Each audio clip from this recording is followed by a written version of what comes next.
Hey everybody, Tom here, Blue Water Coins and Resale with another unboxing. This is the most recent one we sent off here to NGC.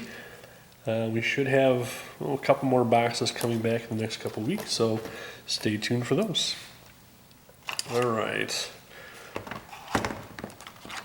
So if you hear any crying in the background, it's because we just had twin daughters. So if there's any screaming, crying, I assure you it's not me, it's the kids. Alright, so this one, we had a customer who sent in, I think, like 10 silver egos. He was gambling, trying to get at least 170. That's where the big price jumps are on all of these coins. You got to get the proof 70s to really have them be worth anything. I want to say this is the same value in its original government packaging as it is in its 69. Unfortunately, he had to pay the $18 per coin to have it submitted. So this one he sent in, hoping for a 70, and got a 69. So that's the crapshoot with these coins. 1995, it's not the W, it's not the big one. So that's like I said, that's the downfall of these. If you don't get a 70, kind of just throwing money, excuse me, just throwing money away on these. I want to say like the value in a 69 is $50. The value in the original government packaging, also right around $50 on most of these. There are a couple exceptions, but for the most part, these are all going to be just a crapshoot.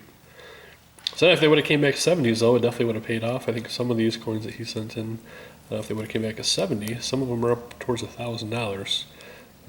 So like I said, he was a gambler. Sometimes the gamble pays off. But unfortunately, let's stick with the Eagles. For some reason, these aren't in any specific order in the box, so apologies for that. So as I'm looking at these, it looks like there's just a little, I don't know, dust, something in there from the holder. So the coins are pretty nice, but you can see just little specks on the field. I'm going to guess that's what kept any of these from seeing the 70 grade. So what do you guys collect? You guys collect these silver eagles, the proofs, just the business strikes? You guys think these are good investment pieces or not so much? Surprising what some of these modern coins are going for today. So a lot of people say that modern coins don't have a whole lot of value and they're overproduced, overvalued. There's other people that that's all they collect. So what do you guys collect out there?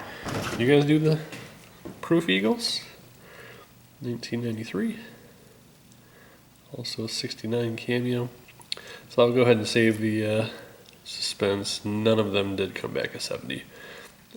However many he sent in, 10, 12, however many it was, every single one of them came back at 69. So sometimes you win, sometimes you lose, and the nice thing about these is now that they're in a holder at least, so coins will at least be protected. 91. Looks like there's just something at my lens I'm looking at here, because it looks like every single coin has something in the field, but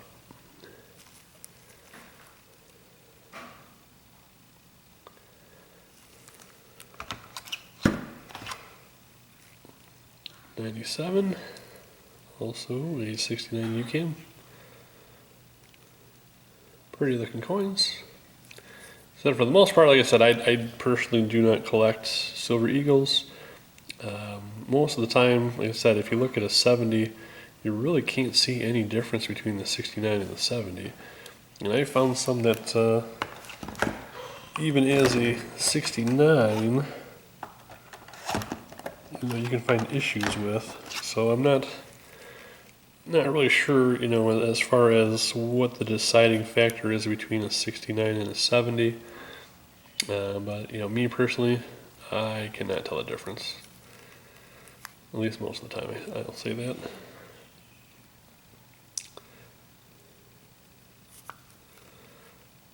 But customer wanted them in the slabs, so in the slabs they went. All right, that looks like all there. So this is another customer. So this one was actually sent in. It did have some pretty nice rim toning.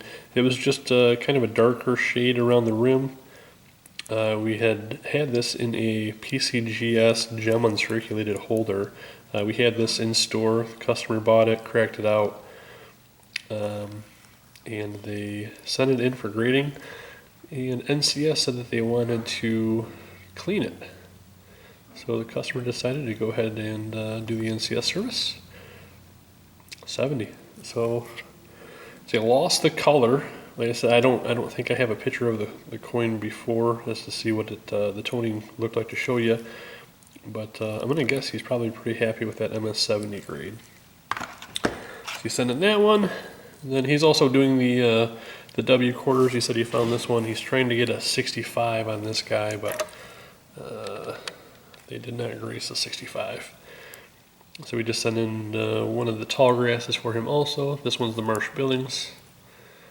Rockefeller, yeah, the Marsh Billings. So MS64 in this guy. So you can see some marks there in the field. I told him though, I thought when we sent that in, it was going to come back as 65. But it looks like just too many marks on that coin, I guess, to hit that 65. So are you guys collecting the W quarters? 96. Pretty sure I did that one. So don't remember. Do I do that one? This one was sitting all by itself, so I don't remember if I just put it back down there and forgot, or if I didn't do this one yet. Thought I said that was all of them, but just in case I forgot it. 69 UCAM. Alright, next we got two, not one you normally send in here. This is a Roosevelt dime. Customer sent this in, thought there was something going on, D over D of some sort, so we did pay for the variety. And as you can see, all that they called this one was blunt 9, so as far as a D over D, nothing on that one. They did call this one an MS64. So not really worth a whole lot, unfortunately. He definitely spent more on the grading process than this coin is going to be worth. Grading is $18, variety was $15. So he is into this coin for $33 plus whatever he paid for the coin. So I don't think he's going to ever recuperate that money. Maybe unless, silver jumps to, $500 an ounce, but what makes it worse? When you've got two of them. Same thing, 2 coins, same thing sent in. D over D is what he thought this was. So looking at the NGC's website, they didn't have any kind of varieties for the 64 D over D, but he still wanted to send it in. He said it'd be cool if it was a discovery piece. Unfortunately not. So, like I said, sometimes you win, sometimes you lose, but sometimes it's just about learning process. I'm sure we've all spent worse than $30 on items that we'll never see again. So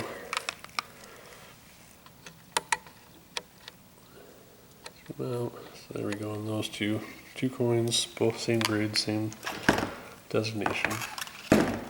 All right, so the person who sent these next ones in, we're a little disappointed in this one. So this is a Canadian. Both of these are Canadians. I'm not going to lie, I don't know a whole lot about Canadian, but living right on the Canadian border here in Michigan, we do see Canadian stuff from time to time. And I said if you look at, I want to say it's this one right here is the big money one.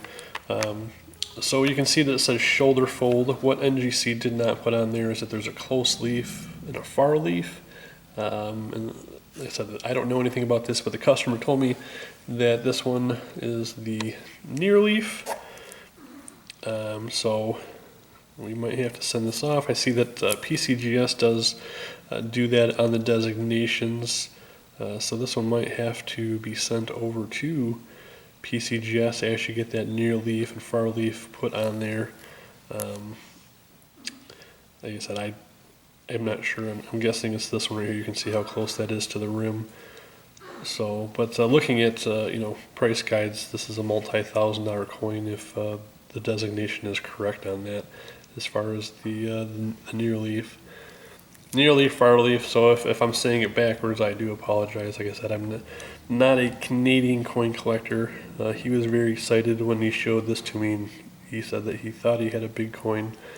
So as far as the grade, yeah, I know he was pretty happy with the grade.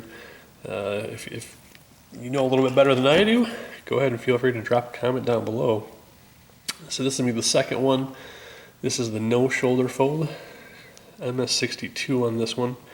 See just a little bit more chatter out here in the front. Excuse me. But so he wasn't happy with this grade. I think he was hoping that they were both going to come back either MS64 or MS65s. But MS62 is still a nice mint state coin. As far as the value, I'm not sure on this one. I'm going to say that one looks like it's, I don't know, it looks like a little bit further away than the previous one we just looked at. Let's see.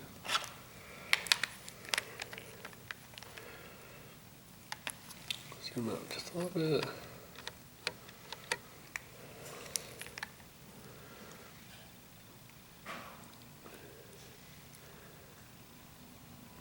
Yeah, I'm not sure. So, like I said, if you're a Canadian coin collector, go ahead and feel free to drop a comment down below. And this here will be the last coin we sent in for a customer. He did send this one asking if this was a error or if this was just a PMD, post mint damage. And I told him that I thought it looked like, let's see, it's not wanting to focus.